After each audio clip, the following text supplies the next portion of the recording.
Okay, in this video, what I'm going to do is show you how to graph a system of inequalities. And not only how to graph it, but how to shade just the area, what's called the feasible region, or the feasible area. And then to determine how you can find out what the vertices of whatever shape you form, how to determine what those vertices are mathematically, just in case the vertices don't fall like on intersections and nice whole numbers and that sort of thing. Okay, this was a pretty complicated problem because it takes a lot of simple steps to get to the end result, right? So, I'm fond of saying that difficult problems are just a bunch of simple ones stacked together. And this one is really no different. Let's take these one at a time. Organization is going to really be key here. So, let's take the first equation. Y minus x is greater than or equal to 2. Now, I'm just going to change this just a little bit. This is in almost standard form, but I'm going to change it to slope-intercept form. You'll see why here in a second. Let's say y, let's just add x to both sides, is greater than or equal to x plus 2. Okay, so I'm going to graph this first equation. I'm going to try to do this freehand, see how well I can do. You can use graph papers, can be a lot more precise, but freehand will work too. Now let me go ahead and graph this one. It's x plus 2, so my intercept is at positive 2, so 1, 2. And my slope is 1, because notice this is in slope-intercept form, so I can do that. So I'm going to go up 1 over 1, and there's my line. Those are my 2 points. Let's draw a line there, draw a line here. And now notice that I have to determine what side of my line I'm going to shade, because notice that y is greater than x plus 2. Now there's a couple ways to do this one. I'm a big fan of what's called the test point. Now what does that mean? I'm going to choose a random point on one side of the line or the other. And I normally choose 0, 0 because that's never usually on a line. And it's easy to do mental math using 0, 0. So let's go up to here and plug in 0 and 0. Now, is 0 greater than 2? And the answer is no, it's not, is it? So I'm not going to shade this side of the line. I want to shade the other side of the line because I want something that works. So I'm going to do this. Now notice I'm not going to shade it by actually, taking my pencil, for example, and just doing this and shading it all in. I'm going to just move these little arrows because I've got a lot more graphing to do, and I just want to shade only the area where they all overlap. That's what the feasible region means. Okay, so let's do the second one now. Y minus x is less than or equal to 4. Now with this one, I'm going to do something a little bit different. I'm not going to change it to the slope-intercept form. I'm going to change it to a different standard form. I'm just going to move these guys around. I'm only doing that because I want to show you just a different way of looking at these inequalities, okay? Now, notice that this is in standard form, and remember how to do standard form. I also call it the cover-up method. If I make x 0, I can cover it up. Y becomes 4, so that's one of the points that I can graph. X is 0, so cover it up. Y is 4. If I make y 0, I get x is equal to negative 4. Now graph these two lines. 0, 4, 0, 1, 2, 3, 4, and negative 4, 1, 2, 3, 4, and 0. Let's do those two lines. Not doing very well there. Now look what just happened. Those look suspiciously parallel to me. Now is there a way of figuring that out? There actually is, isn't there? I can figure out what the slope is for each line and see if they're equal. If they are, then I have parallel lines. Now that's going to be important, so let's try that. What's the slope in the slope-intercept form. Remember, the m is equal to the number in front of the x. So in this case, it's 1.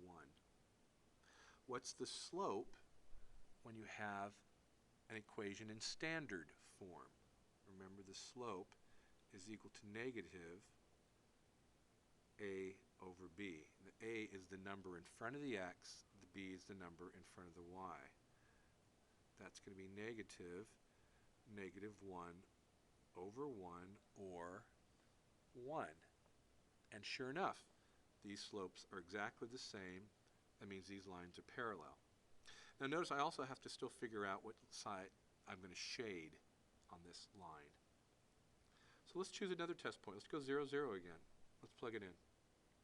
Is 0 plus 0 less than 4? The answer is yes, it is, isn't it? So I want to shade towards the 0 then. See how that's working? So far my common area, the area that's overlapping, is everything in between these two lines. Now I'm almost finished because I'm not quite finished rather, because I still have one more equation, one more sets of equations I should say, to graph. Let's try this one. I'll call this number 3. I'll just rewrite it. Now I can break this interval into two separate inequalities. I'm saying that 2 is less than or equal to x, this part, and I'm saying that x is less than or equal to 5. Now notice I can switch these around. I like to do that. I like to put my variable on the left side. So I'm going to say x is greater than or equal to 2 and x is less than or equal to 5. Let me go to my graph and graph those. So x is greater than or equal to 2. 1, 2. So there's my line. Oops. Not a great line, but you get the idea. And I want x to be greater than that. So I'm going to shade in that direction. I want x to be less than or equal to 5. So let's keep going out. 1, 2, 3, 4, 5.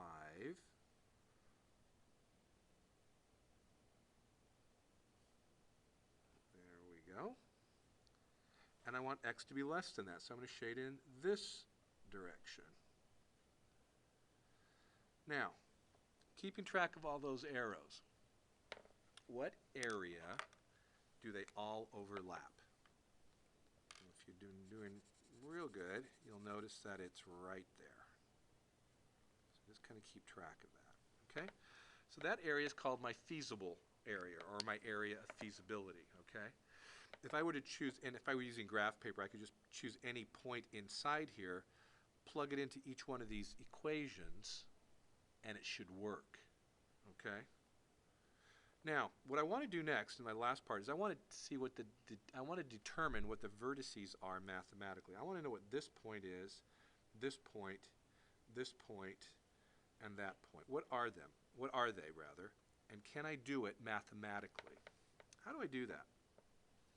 Well, let's put a little area down here. All right, we'll call it vertices. Let's make sure I can do that. There we go. It's a little bit better that way. And now I need to, I'm going to label each one of these. I'm going to call this one A. Let's call this one B. Let's call this one C. And we'll call that one D. Okay? Actually, to make it a little bit better, let's put them in red. A, B, C, and D. All right, so now let's find vertex A. Vertex A, I should say. Now, what two lines make up the intersection of those? What two lines make up the intersection or the vertex? And notice that it's x is greater than 2, and it's this line right here, which is which one? Now, if you've been keeping track, it's the first equation that we did. So y is greater than x plus 2. Now notice what I'm going to do here. Since I am worried about just where the intersection is, I don't need the inequality. So I'm going to rewrite that. That's my first set of numbers. I'm just going to say x is equal to 2 and y is equal to x plus 2. Just solve that equation. That's a system of equations. Just use substitution. Plug it in. You get y is equal to 2 plus 2, or y is equal to 4. This point should be 2, 4. Now, let's go over to the graph and see if that makes sense. If this is 2, 4, let me see, 1, 2, x, 1, 2, 3, 4. Looks like it's all pretty good. Looks like my graph held up pretty well too, even though I freehanded it, right? So that's how you do it mathematically. And we want to do the same thing for every single vertex. Let's try vertex number B, or letter B. Again, what are the two lines that make up that intersection?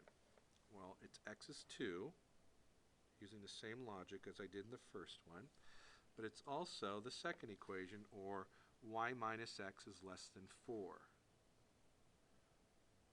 Or excuse me, equal to, right? Because we're going to drop the less than. We don't need to worry about the inequality. We want to just know what the line is. Let's solve that. Let's plug in the 2. So I'm going to get y minus 2 is equal to 4. Y is equal to 6. My equation, or my vertex, therefore, is 2x, y, 6. And again, that makes some sense there, doesn't it? Now, I'm going to let you continue. Well, actually, no. I'm going to finish off the rest of these. Let's go ahead and do that. C x is equal to 5, right? Because that's my line, x is 5. This line here is y is equal to x plus 2. Let's plug it in. Y is equal to 5 plus 2. Y is equal to 7. The intersection, or the vertex, is 5, 7. And again, that makes sense. 1, 2, 3, 4, 5. You would count up 7 and be right about there. And then finally, the last one is going to be where x is 5. The equation there is y minus x is equal to 4. Let's plug it in. Y minus 5 is equal to 4. Let's add. Y is equal to 9. My point, therefore, is 5, 9. And if you check the graph again, it looks like it's correct. 5 along the x, 9 along the y. Okay, so let's look at this from up on high. You can see that organization is going to be really key here, aren't you? Graph each one of the inequalities in the system separately. Be very careful doing that. Make sure that you choose test points to decide where you're going to be shading. Once you've done that, then mathematically determine what each of the two lines that you're using for each of the intersections, and then solve them using either substitution, elimination, Cramer's rule, whatever you'd like. Okay, I hope that helped. That was kind of quick. I'll do more of these later. Good luck.